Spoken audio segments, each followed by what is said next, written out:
નામ અને પરિચય નાખતો ક્યાં? તિલક પટેલ, આણંદ જિલ્લા સંયોજક તથા પ્રદેશ મીડિયા સહસંયોજકની જવાબદારી.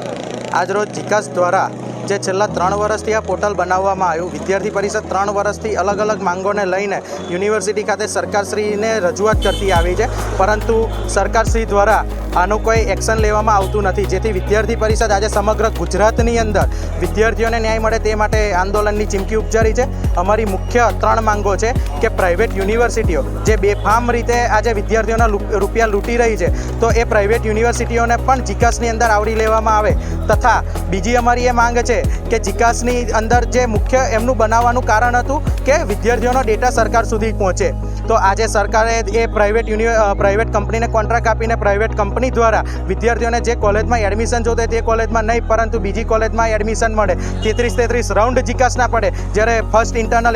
સેમિસ્ટરની ઇન્ટરનલ એક્ઝામ આવે ત્યાં સુધી વિદ્યાર્થીઓના એડમિશનની પ્રક્રિયા ચાલુ હોય છે, જેથી આજે વિદ્યાર્થી પરિષદ સમગ્ર ગુજરાતની અંદર રસ્તા ઉપર ઉતર્યું છે અને ડિસેન્ટ્રલાઇઝ પ્રોસેસની એક વાત કરી છે. સાથે સાથે 300 રૂપિયા જે જીકાસ દ્વારા ઉઘરાવવામાં આવે છે તેને કાં તો ઓછા કરો કાં તો પછી સાવ બંધ કરો, એવી માંગ સાથે આજે વિદ્યાર્થી પરિષદ રસ્તા ઉપર ઉતર્યું છે.